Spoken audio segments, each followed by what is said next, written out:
Hi there, and welcome along to what is hopefully the first of many The Universe Next Door conversations. Now, these conversations, which are hopefully going to be just with people we know, ordinary people, who just happen to hold different worldviews. And in this particular conversation, which I've had just recently with an old friend, is on the topic of atheism, and particularly on his atheism. Now, the idea of these conversations is so that we can really get an understanding of a particular worldview or theoretical ideas from the other person's perspective. Often as Christians, we often just debate things from our own perspective. And so these conversations are hopefully going to get us out of our comfort zones, help us to really grapple with what it is that the universe next door, that is, those people who hold a different worldview, really think and really struggle with when they are confronted with Christian truths and that sorts of things. So hopefully you'll enjoy this conversation that I had with my long-term friend Courtney Brell. You'll see that he's a very inept speaker and intellectual, and he's actually expressed his availability. If you want to get in contact with him, just put a comment on the website or on the Facebook page, and he'll get back to you with any questions that you might have about any ideas or topics that were raised in this conversation. So hopefully you will enjoy. All right. Okay. Sounds good. So Courtney, how you Hi, doing? Justin. Pretty good at yourself. Thanks for chatting with me tonight or this morning. Just to get an idea of who you are and your background, can you tell us what are you doing and how do you know me, and I guess where did you grow up, and where are you at the moment, what you're doing, that sort of thing, just so we can understand who you are. Yeah, general bio stuff. Yeah. So I grew up in Wollongong. I know you from here mostly, I guess. But then also went to church a few times. So I suppose this is, like how I know you in a more theological context. Yep. Came to church with you and a couple of other friends from high school also go to the same church. I moved away from Wollongong to do my PhD in theoretical physics. So I've been working for the last few years as a quantum information scientist in Germany and in Canada, and I recently decided I want to switch up my field a bit, so I'm currently just finishing up my master's thesis in economic policy and labor economics. So, Oh, wow. yeah. So that's a pretty big shift, hey? Going from theoretical physicist to economist. Well, What made yeah, you it change requires a bit of retraining. Yeah, I mean, I think physics is really interesting. So I didn't stop enjoying working on physics problems. I just think that there's some also pretty interesting but extremely important and pressing questions to understand in economics. One of the reasons that I'm very interested in labor economics is because I think it's a big open question, like what the labor market of in 50 years will look like. I mean, if automation takes everybody's manual labor jobs and service industry jobs, then that requires a pretty fundamental reimagining of how we position ourselves with respect to society and work and money and all of these kinds of things. That's the kind of question that I'm very interested in, which is why I moved over to economics. And did you mention, so you're living in London at the moment, is that right? Yes, I'm currently studying at UCL. Excellent. So you grew up in Wollongong, all right? Yeah. Just a couple of streets away from me, actually, in Cordo Heights. Tell us a bit about your childhood. Did you ever kind of believe in God, or was it something that wasn't really spoken about in your house? Or do you think you always kind of had this idea that God just didn't exist? Yeah, so I was thinking about this a bit, and I didn't grow up in a very religious household. I never went to church with my parents or anything like this, although they were both nominally religious. One of them was brought up Catholic, and the other one was brought up Anglican. And then one of them had to convert to the other one to get married in a church, but I always Oh forget yeah. which way it was. I mean, that's how important the specific denomination was. So yeah, we never went to church or anything like that, but my parents signed me up, for like scripture classes at school. Like they didn't put atheists down to skip scripture classes, but I guess, Yeah. I mean, that might have been a bit, out of the norm in the 90s anyway. I mean, doubt there were Yeah. very many people in primary school, that weren't just put into a generic Christian scripture class anyway. Um, and then in high school, I was also in like some Christian scripture class for the first year of high school, and then somehow there was some administrative, mess up, and I got dropped off the roll, and then never really corrected them. So I had my free periods instead of scripture after that. But yeah, I mean, in terms of whether I was always, ever seriously religious, I mean, when I was very young, I remember, like if I did something naughty or I swore or something was a pretty common example, then I would get really worried and I'd like run off and apologize to God. But I think yeah, that was more me being scared in case hell exists rather than, like being really seriously, concerned or, like seriously being sure that God exists. It just wasn't very important to me, but I figured I better cover my bases. Yeah.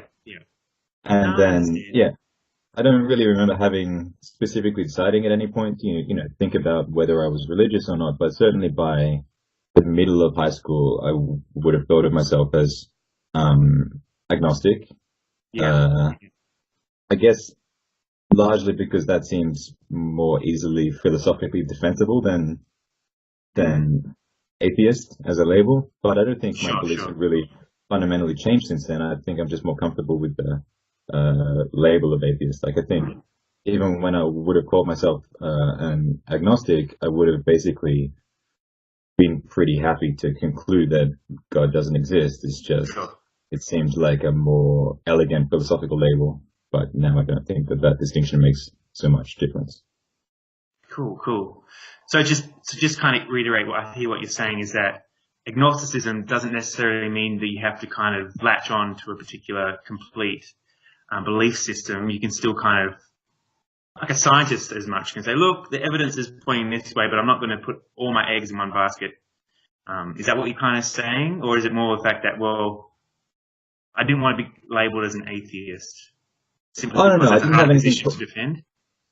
Exactly. I didn't have anything against the label of atheist in principle. It's just I thought, as you say, in principle, I would like to be able to consider myself open-minded scientist who would be able to change their mind were the evidence to point a different way. So in that sense, like the agnostic label seems more appropriate, but in practice now I think calling myself an atheist is more concise. I mean, calling myself an agnostic, I think would imply a level of uncertainty that I don't think I really. Sure. All right. So just still talking about like who you are and what shapes your kind of worldview. So, you kind of mentioned a bit about, there wasn't particularly a religious household that you grew up in, and that there wasn't any particular point, during your adolescence at least, that you kind of went, okay, this is what I believe in or I don't believe in. But do you think there's been any points along the way, perhaps at university or, in the last couple of years, that's just really acted as like a point where you can say, yep, this has really kind of grounded my worldview, my atheism? Has there any been like really strong influential moments you can kind of look back on and say they're really important? Yeah, I don't really think so. I mean, I don't think there have been, particular clarifying moments for me. I guess I've lived a pretty privileged life. It's not like I've had, a big loss or sudden grief or any of these kinds of things that might lead to a classic, like conversion moment or eureka moment or anything like this. And it just hasn't happened that there have been any, single moments that I think have played a outsized role in the way I think about the world. but I guess more generally, there are some broad contexts that have helped in how my thinking has developed. Like, at high school, I had a very religious friend, and even though, you know, I didn't end up religious, from talking to him, but I mean, just talking to him a lot really was maybe the first time that I actually bothered to think about some of these questions. So this is, I'm not entirely sure. I don't really remember back that far, but probably this is how I became more comfortable with bothering to think of myself as an agnostic rather than just not thinking about it at all. Sorry. And then, as I mentioned before, I came to church with you and some other friends a few times. I guess I have no idea what year that would have been, but I guess this was largely because, this was largely because around that time I had a partner that was strongly religious, and so I figured, well, maybe this is a time in my life. I guess I would have been like 19, maybe. This is a time in my life when I should seriously think about whether there's anything to this religion thing. It probably deserves some serious consideration. So yeah, I came to church a few times. I went to some Bible study stuff. Talked to the pastor a bit. Properly gave it a go. At the end of the day, I don't think that my views really changed all that much. But maybe this is one of the reasons that now I'm more comfortable calling myself an atheist than an agnostic, because I feel like I've given it a proper go, and I'm still unconvinced. Maybe another thing that's relevant to this kind of point is the more general social and political context. So since like the 2012 US elections, I started getting interested in politics. Actually, this is one of the things that started to lead me to think about changing fields out of physics into something more socially based. And I guess in the US, but also in the West more generally, like politics doesn't seem like a very flattering domain for religion. I mean, like religion is largely associated popularly with like social conservative positions, and maybe this is fair on like LGBTQ issues, or on say abortion issues, but also like religion is linked through social conservatism like to climate change denial and like other things that wouldn't necessarily directly be so closely related to religion. So I think maybe this is another way in which I have not been impressed with religion, and has kind of been quite happy to drift further away if there was any further to go.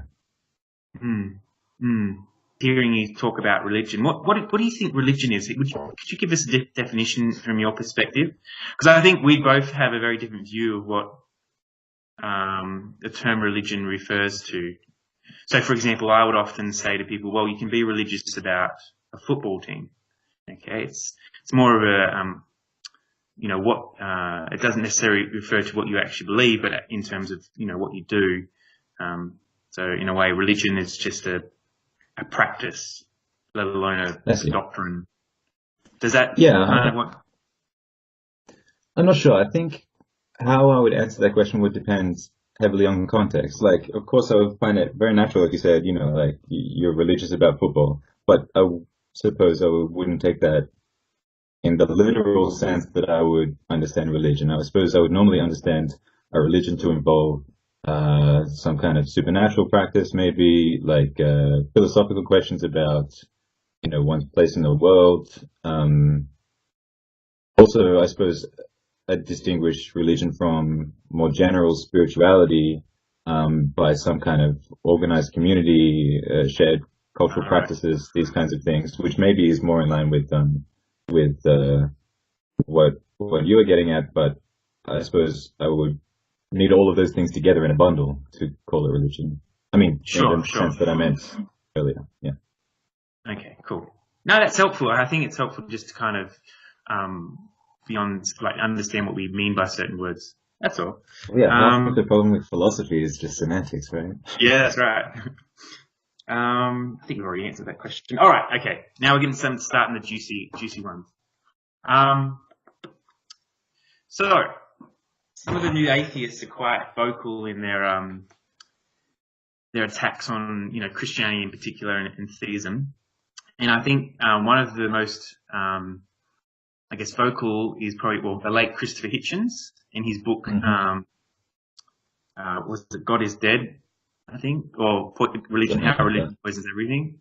Yeah.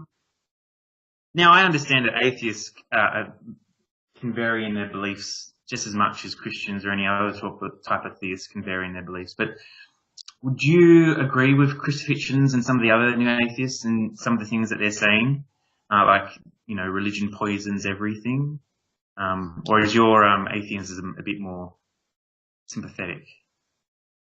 Well, I guess that I find that a difficult question to answer.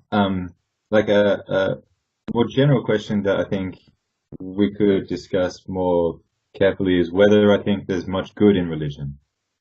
So, Yep. whether or not religion poisons everything, I guess, that's a very strict Sure.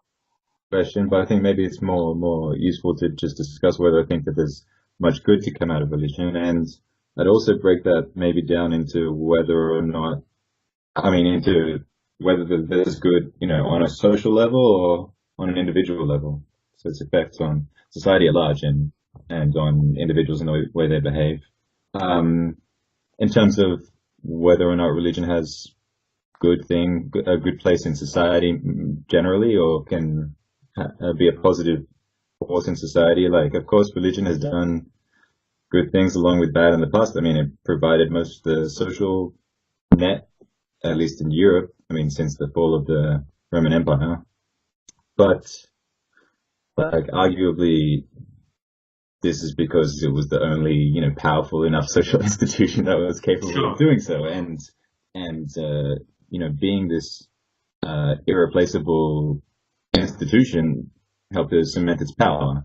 So even though religion was, in this case, maybe it could be argued it's a driving force for all of these social goods, well, if it wasn't there, then I think it's not unlikely something else would have stepped into its place. Something has to fill this power vacuum, and these are natural needs of people to be fed and, to get married.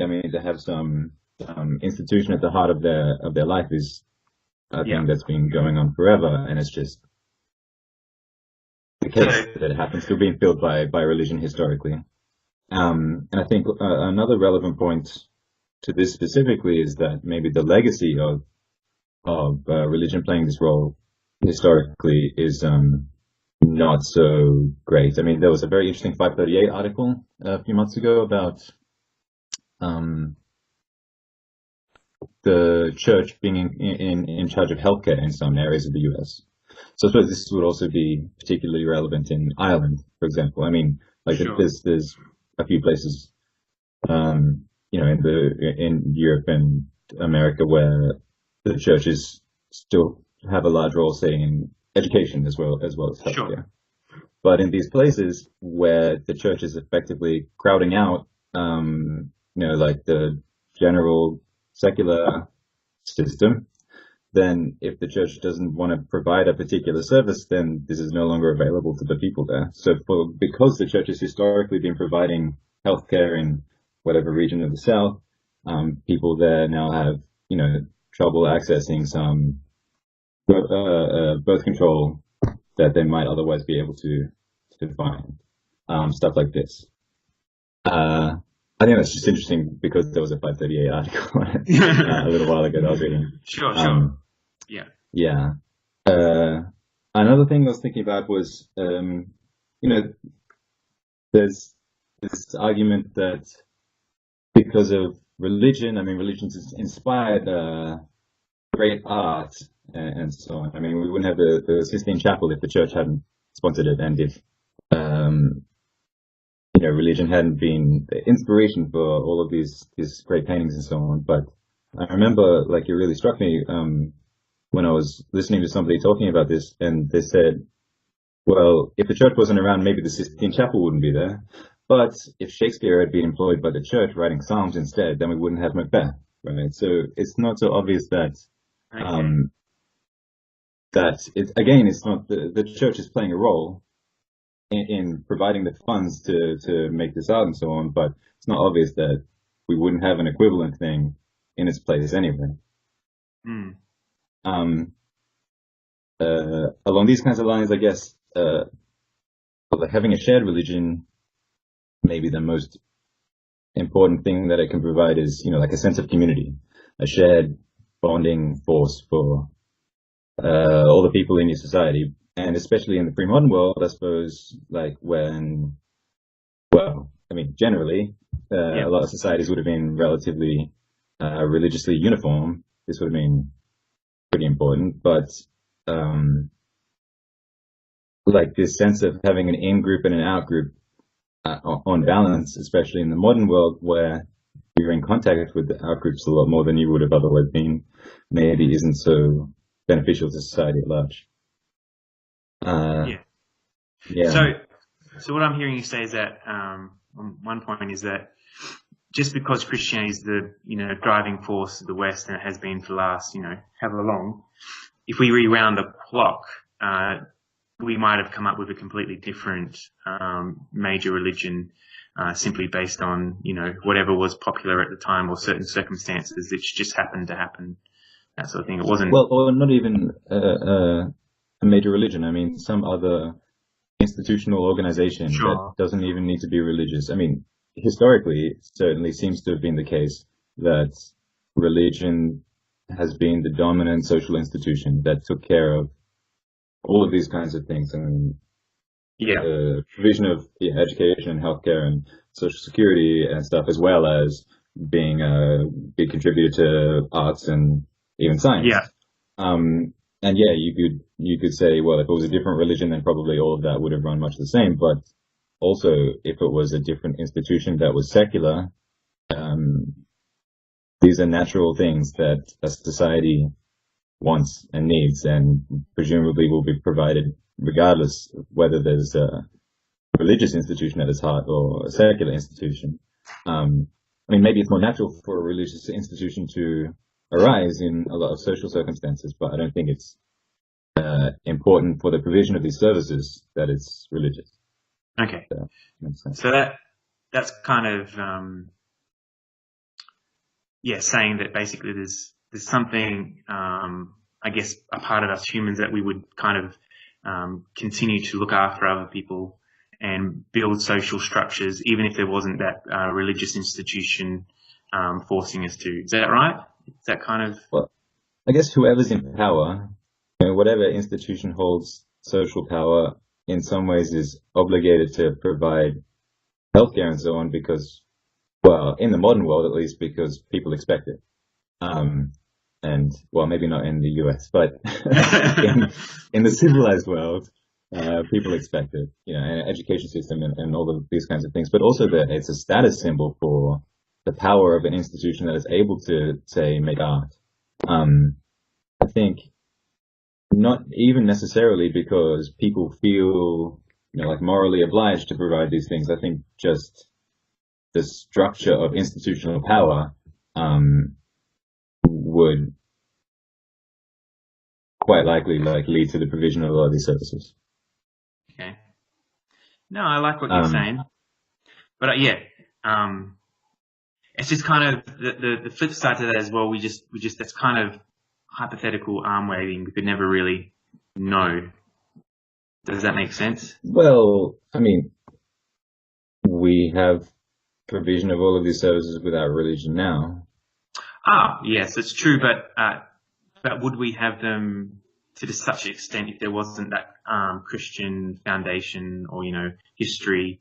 Would we be at the stage where we're at now, or would it take longer for us to get there? That sort of thing. Let's move on to something I think you'd have a lot of knowledge on, actually, and it's about physics. So I was just thinking, while we've got you, can you explain for us, okay, in layman's terms, because it gets thrown around here a lot, and to be honest, as a scientist, I still get confused when I hear the debates about nothing and whether or not the universe came from nothing, or there was something, was there a vacuum, and what really is nothing. But could you explain for us how you understand the universe coming from nothing? Well, yeah, this is actually a very good research question. I mean, Is it? this is still an active research question. I should also say that I'm not a cosmologist, so I wouldn't claim to be a particular expert on this exact topic. Sure, But of course, you're pretty. I have a physics background. Yeah, so we understand, well, we think we understand how the universe has evolved pretty well since, I don't know, a trillionth of a second after the Big Bang. What happens before that is, well, the subject of a lot of speculation, and we really don't have a good understanding of it at the moment. Like one explanation is, I mean, Stephen Hawking talks about this, I think, in Brief History of Time or something. One explanation is that time gradually begins. So all of these questions, often the thing that makes them difficult to talk about is because you want to say what happened before this, or like, when did something start? And all of these require some concrete notion of time, but this starts to break down. And this is the thing that makes these questions really difficult to answer, intuitively. There's lots of technical reasons why they're very difficult to answer as well. Yeah. But there's a concept of imaginary time. So it turns out that in most of the equations of how, say, quantum mechanics works, if you make time imaginary in the mathematical sense, so, like you remember complex numbers at school, you put like x plus iy, and y is the imaginary component. If you make time an imaginary number instead of a real number, then it behaves pretty much like space. So there's this idea that you could have this rotation of an imaginary time into gradually becoming a real-time direction. And when this is happening, then somehow time is emerging without actually, I mean, it doesn't make sense for it to start because it's time, right? But somehow time emerges, and by the end of this process, then you have a time direction in which things have some causal interpretation. But this is just one way of looking at the problem, and there are lots of others. I think the general thing to say is that it's an active research question, and I think I'm quite comfortable with not having a good understanding of what's happening because people have lots of ideas, and there's no reason not to think that at least one of them is good. I mean, there's another cool idea that I saw a talk about by Max Muller, not specifically trying to understand what happened to our universe, but more generally, like, how could one imagine a universe that's based on very simple logical principles and developing rules of its own? So he starts with, say, an observer. So I see the universe spits out information at me. I notice observations, and it spits them out in order. So we could think of them as bits. So it just spits out a string of ones and zeros that I read, and that's all the information that I'm observing. And you can ask, well, what happens if the rules of the universe are not set in advance? If the only logical principle that the universe acts on is that the description of all of history should be as simple as possible. So then the way that it chooses the next thing to happen, the next observation that I see is, it's a bit random, but it's weighted towards things to happen that have a combined, really simple description. And it turns out that this is an interesting way to understand, for example, why we have simple physical laws in the first place. I mean, that's a even more fundamental question. Like, why should the universe be easily describable or explainable or even predictable? These are still, things that people are very interested in and doing super interesting work in trying to figure out. So you're speaking, it sounds like you're describing of the idea of something like a chaotic system coming into a more ordered nature. Would that be correct? Chaotic has a technical meaning in this context, which this wouldn't satisfy. But it's more, you have a system without easy rules for predicting what happens next. So part of what makes physics so magic is that, well, say you do have Newtonian mechanics, you kick a ball and it goes over there. It's very easy to predict what happens next. I mean, if the ball's already traveling, it'll continue to go over there. why should exactly what happens be easy to predict? Well, that's question one. And question two is, why should the rules to predict it be exactly the ones that they are? Sure. And this kind of line of reasoning, this kind of line of research is designed to figure out, I mean, whether or not there's good ways to answer both of these questions. So you start with a very basic logical principle, and then you observe that that logical principle implies that there are simple rules to predict what happens next. And also you can ask about what are the most likely logical rules to arise. I mean, that's a bit more difficult to study, but that's the kind of thing that you could try and think about with such a very simple model of a universe that comes from some basic logical principle. Okay. So I guess this is a nice transition into the next part of this question, because it's a two-part question. So I think you've done a great job of explaining, just the fact that the Big Bang is still an open question. It could go either way, but you're pretty convinced at the moment that would you saying that there will come a day when we probably know a little bit more than what we do at the moment? Well, certainly that day's tomorrow, but whether we understand everything to understand, I mean, I suppose that's even further. I mean, you could ask, will we have a reasonable understanding of what happened at the Big Bang? I think there's pretty good reasons to expect yes. We keep learning quite a lot all the time. And then, will we ever understand everything there is to understand? I think that's a much more of course, and I question think to answer. But I think what I wanted to ask you about now was, like, you were talking about laws, and that the whole idea that the world is rationally comprehensible, and that didn't necessarily have to be that way. And I think a lot of cosmologists have kind of been baffled by a lot of these laws and how precise they seem to be. And I think you understand what I'm talking about in terms of the fine-tuning argument. And I think over the years since this fine-tuning has been uncovered, a lot of people have started to go, well, this can't be an accident.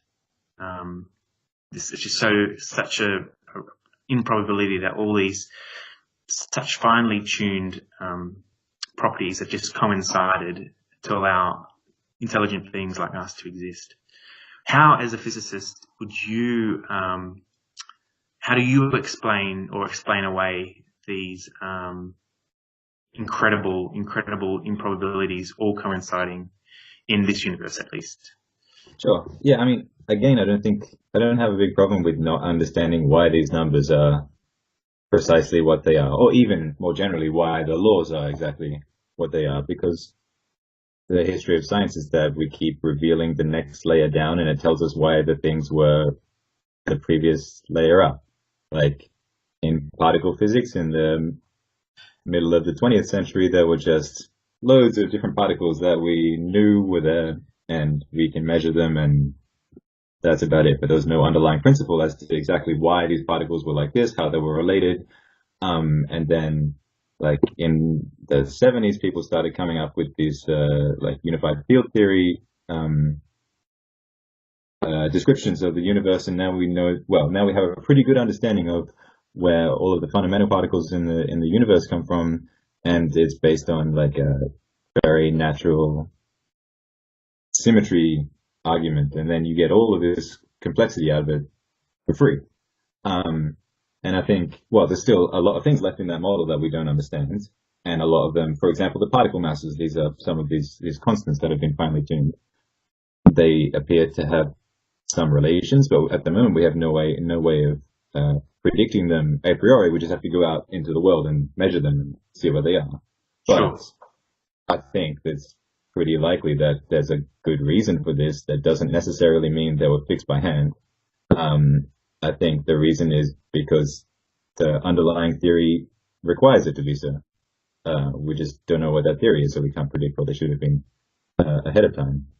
I mean, some people also fall back to this anthropological argument where, the constants have to be what they are because multiverse, and we live in the one that we observe. Yep. I don't think that's a bad argument. It's just a bit unsatisfying because it's not really testable. But well, it's not really directly testable, but you could still potentially, if the model that you're using for your multiverse theory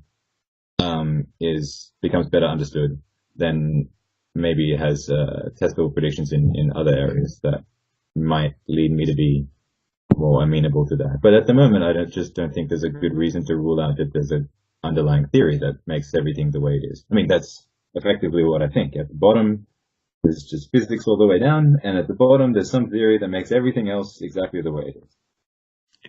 Okay. And it doesn't bother you if we never get to that fundamental layer which explains everything, because you have, in a sense, it sounds like you have faith that it exists, and that the evidence so far points that we will, or that does exist. Whether or not it's attainable or not is another question. But would you agree that you kind of have that faith in that sense?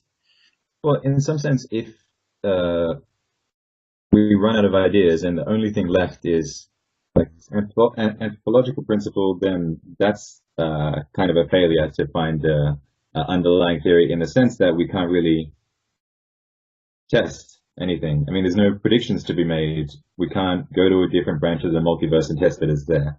So this is a very unsatisfying solution to the problem, but it's not one that I can rule out at this point.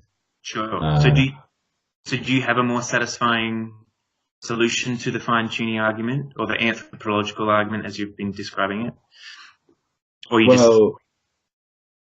I mean, there's lots of theories that are supposed to go beyond the standard model and try and predict some of these extra parameters in high energy physics.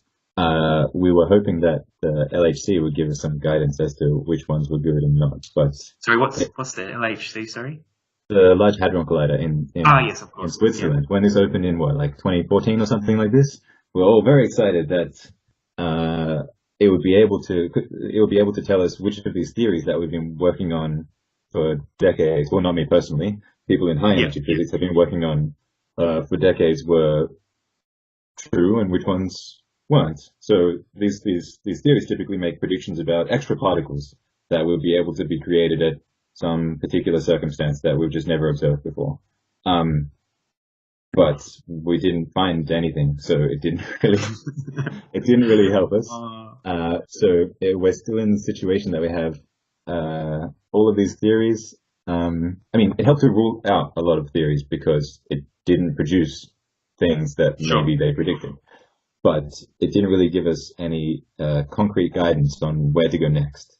So we know there are problems with the standard model. There are specific things that it predicts wrong. There are also big problems with integrating gravity into the standard model. So we know there's ways that it's failing, and it's there are many potential solutions that have been proposed on how to correct these failures. We just have no idea which one to choose. Yeah. Oh, well, so it's still an open-ended, like you said before, it's an open-ended investigation. Just like these are very active research questions. There's many people whose careers is dedicated to investigating exactly these problems. Well, it does sound very exciting, and you do a very good job of explaining it for us. So thanks. All right, so we're gonna move on to more of a, I guess, worldview sort of questions. Not that we haven't been asking those already, but in your opinion, I mean, you're a human being like the rest of us. In your 30 or odd years that you've been treading across the globe, do you think human beings and the people that you've come across, do you think humans are inherently good or inherently bad? And does that... I think humans are just inconsistent. I think humans aren't very good at making decisions. They're bad at making decisions in predictable ways, which can be exploited. So there's a field of economics called behavioral economics, which is essentially sociology applied to economic questions to try and formalize situations in economics where people make the wrong choices. Um, and so we understand, I mean, lots of ways in which people behave irrationally or counterproductively. Um, yeah, I think people are just pretty bad at making decisions. I think, well, we also understand, people react differently based on the social context. This is pretty intuitive, but also you can run an experiment to find out things like this. And people do what they think other people would do in their situation, or they do what they think other people expect of them in their situation. So people do a good thing if there's a social norm for there being a good thing to do. And if there's not, or if the social norm is weaker, then they're more likely to do the opposite. I also think, people are more likely to react strongly to an immediate payoff for some action. So if you're in a situation where there's like a single critical moment where you can make an action that has even an emotional payoff, right? It just makes you feel good. If that's immediate, and the action you take is, like a single action, then you're much more likely to take that, like the classic, you push the pram off the train tracks to save the baby, something like this. There's a clear situation where there's an immediate action and then an instant payoff. In this kind of situation, you're more likely to act than if there's a more general low level payoff or an extended payoff in the future somewhere like this. Even again, if it's an emotional payoff or a social payoff because people look up to you because they think you've done the right thing. Like these kinds of considerations, play a big role in how people react, statistically at least. Sure. So I think people are just inconsistent. Yeah, I like that. So from your perspective, it all just comes down to psychology and, I guess behaviorism.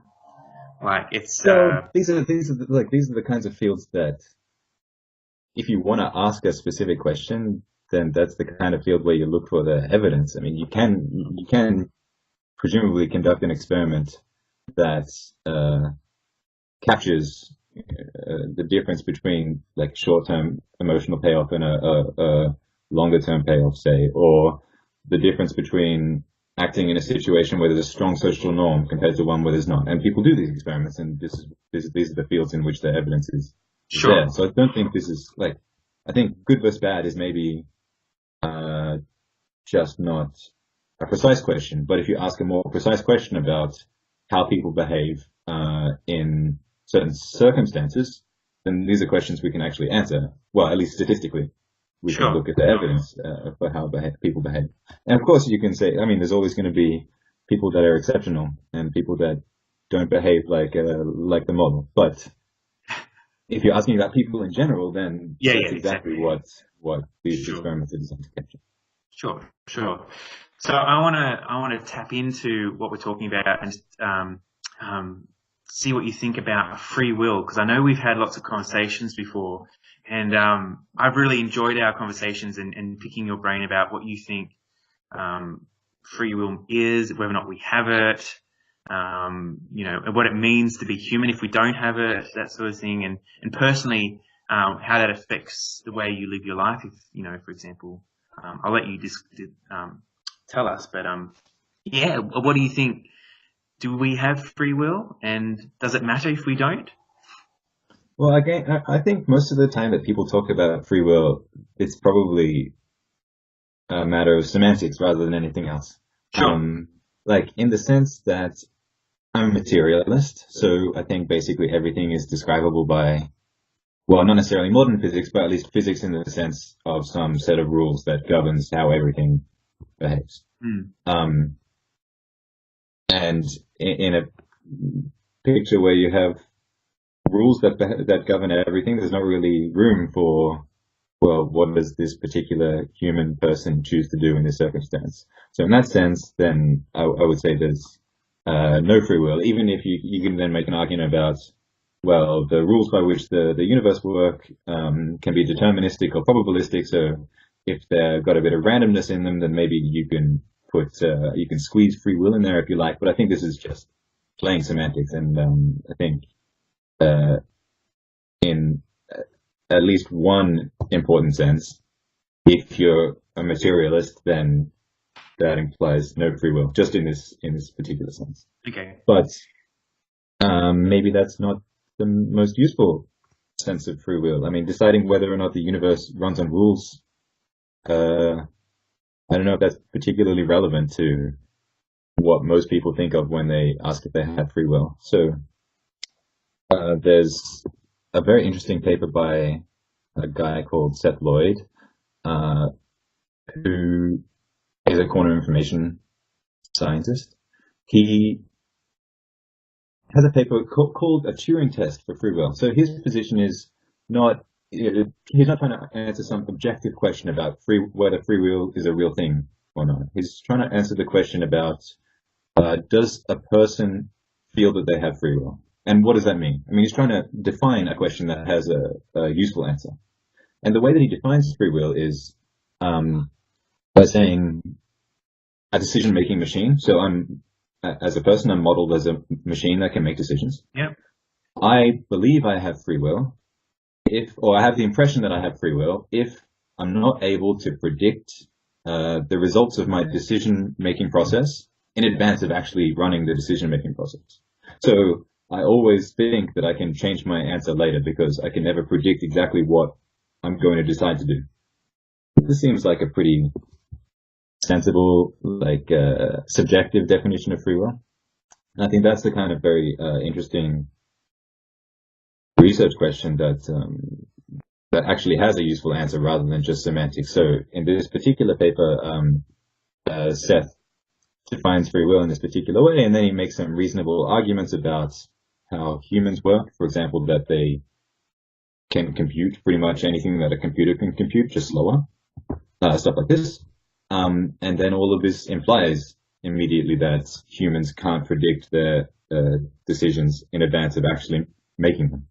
So it implies that humans at least have the impression that they personally have free will. And also, it tells me that if I believe that you do logic in this particular way, that I should also believe that you think that you have free will. Whether or not, objectively, that's a useful question. At least, I think this is a very interesting way of tackling the more philosophical aspect of this question. Sure. But how would you go on? I was going to ask, because it's interesting. I'd love to read that paper. But how would you distinguish whether or not it's actual free will or just the appearance of free will? Yeah, is that a useful I can understand it from a philosophical argument. Yeah, that makes sense, right? But we have no way of determining. There's no way of falsifying that argument, is what I'm saying. Like, if I say to you, okay, I just saw a pink elephant drinking a cup of tea down at a local pub, and I say, but as soon as anyone else goes around the corner to look at it, it disappears. All that will happen is when you go down to the pub and you don't see it, I say, see, you prove my point. It disappeared as soon as you went around to look at it. It's kind of, you can't prove the fact that it's...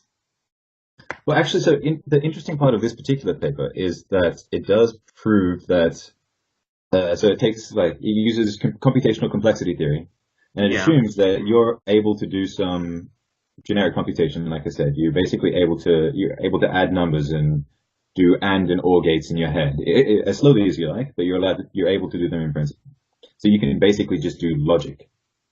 And then there's a couple of other quite natural assumptions that I forget off the top of my head, but I mean, similar to this, just things that you would expect that a person at least could do, but most decision-making machines that you'd like to consider.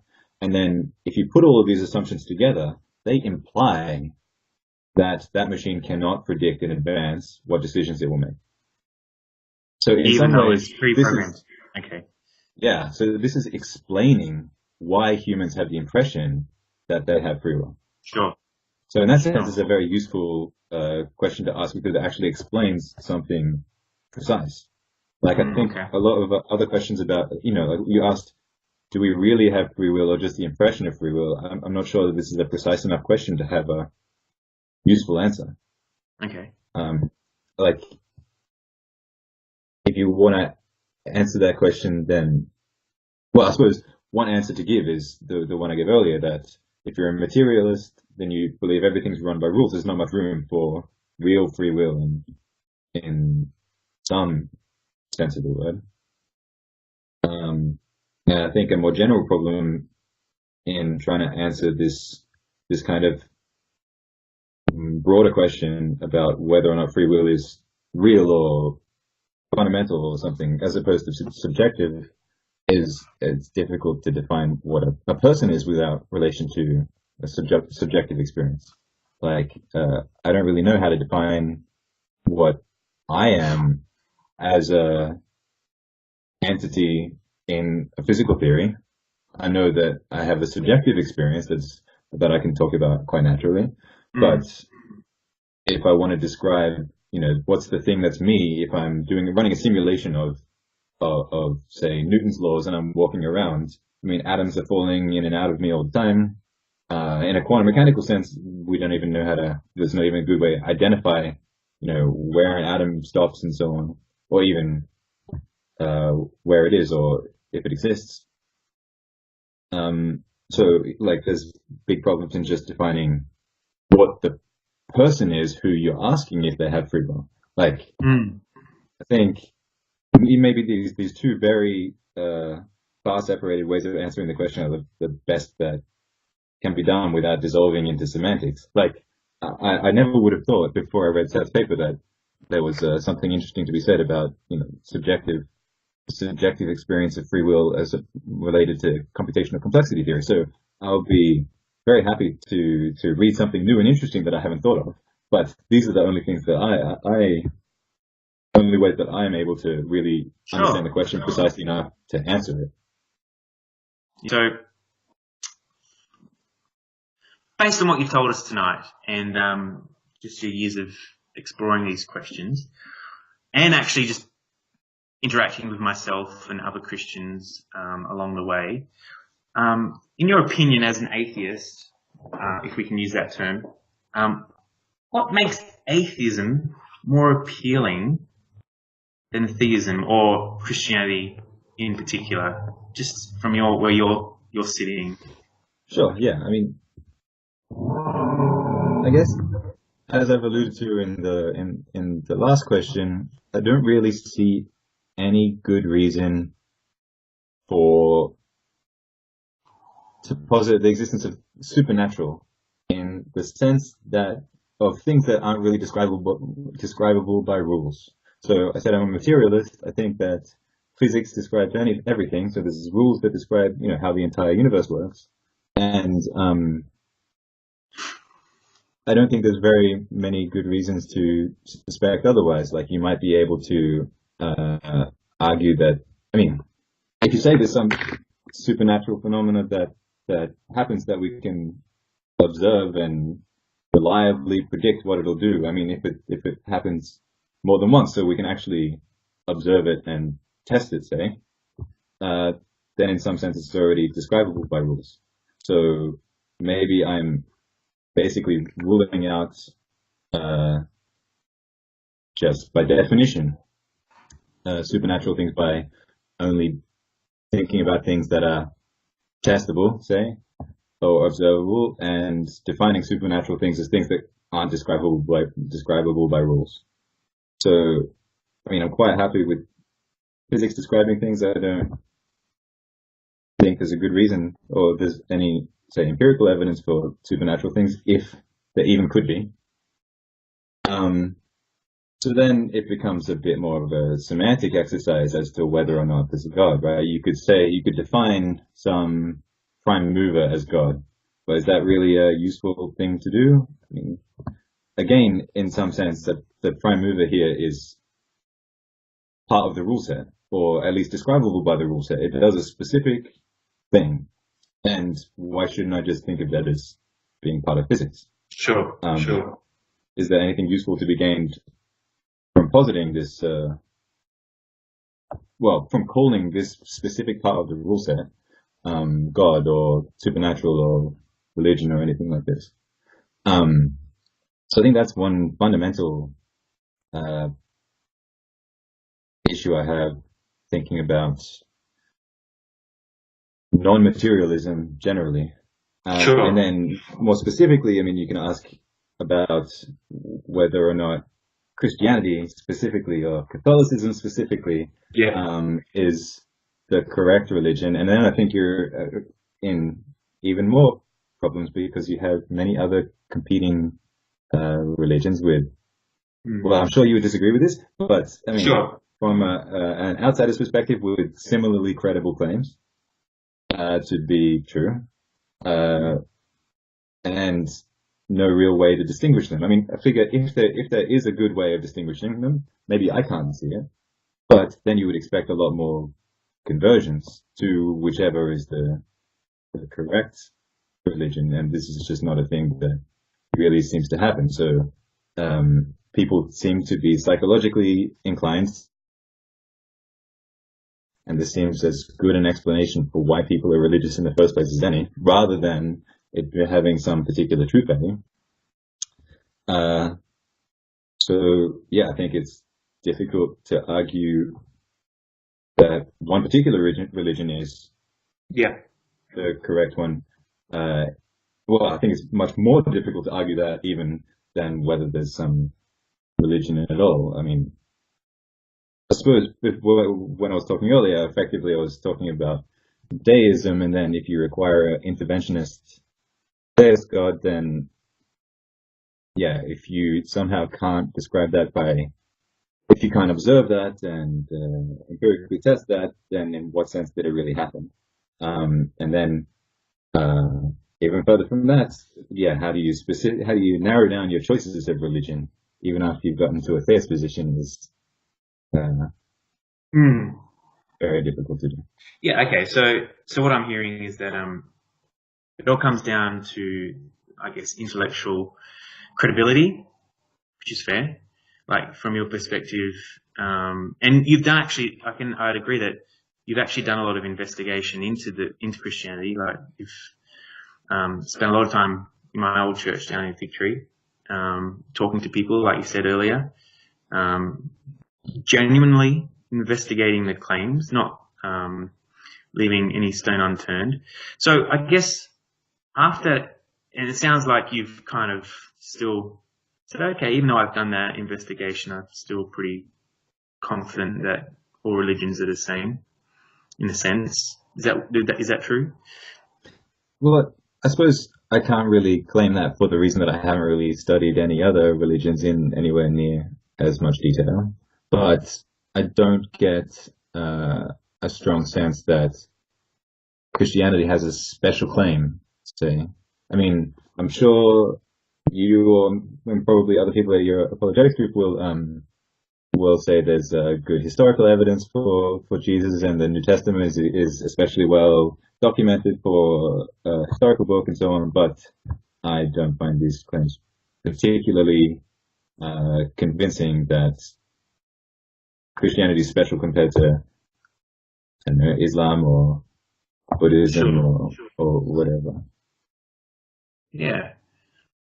That's a very good point. I mean, like, if I were to ask myself, what is it about Christianity that appeals to me? I wouldn't just say, well, historically, it would be one of the big reasons that had helped me kind of understand and believe in the resurrection of Jesus. But it wouldn't just be that. It's a collection of all different sorts of what I'd say clues or evidences. And I'm sure you're not saying that. Like personal experience evidence? Yeah, there's personal experience would come into it as well as other scientific and philosophical reasoning. Again, not absolute proof, but just clues or pointers. And when I look at it as a whole, it kind of helps me see the bigger picture. But likewise, I can appreciate from your perspective, you've looked at the same evidence and come up with different conclusions. I'm not saying we all look at the same evidence, but you've probably got a better understanding of physics. I think without a personal, like religious experience, it's presumably difficult to believe in religion. I mean, I'm sure there's lots of people that begin to become convinced that maybe there's something to this, and then they give it a go, and then they have a religious experience. Sure. But I think and I'm sure there's a lot of other people that have a religious experience, and that's what makes their faith develop in the first place. I think without this happening at any point, it's quite difficult to imagine believing in a religion. So maybe at the end of the day, that's what it boils down to, is that I've never had a religious experience that I've really found Sure. But to be I would convincing. argue and say that, well, atheism is not exempt from that sort of experience. Some people would say atheism is the absence of belief, whereas I would say it's actually the belief in the non-existence of God. So it's actually a positive claim in the absence of God, not an absence of belief. Would you agree with Yeah, I that? suppose this goes back to like the very beginning of our conversation. I was talking about, the distinction between agnosticism and atheism. I suppose this Sure. is taking us back there a little bit. And I think it is a very interesting question. Like, as a scientist, I'd like to think of myself as open to changing my mind. So in principle, I would like to think of myself as something like an agnostic, where, well, we don't know. But I think about it, and then I ask, well, what evidence would convince me that God exists? And then I ask, well, what would I do if an angel came down to my room at night and told me new gospel? I'd presumably think I was hallucinating, and I'd go to hospital. So there's not really very much, even though in practice I would be open to changing my mind. I'm not sure that there's a circumstance in which I would find the evidence for religion credible at this point. Sure.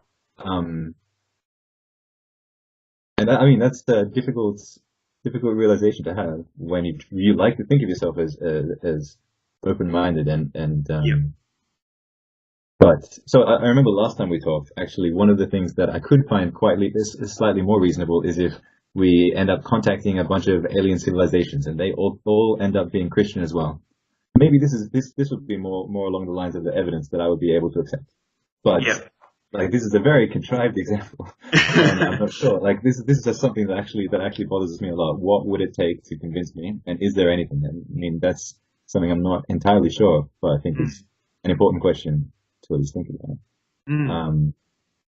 So yeah, in a sense, I would like to think of myself as not as being an atheist in the sense of just not believing, but given that there's potentially no evidence that would convince me otherwise, maybe Yeah. that's not an accurate description. All right. Look, we might leave it there. I'll Cool. stop recording, and Cool. and I'll say thank you very much. Well, hopefully you're still with us. If you have any questions, like I said, feel free to go and get in contact with Courtney by leaving a message or a comment below this video, either if you're seeing it on the website or on our Facebook page.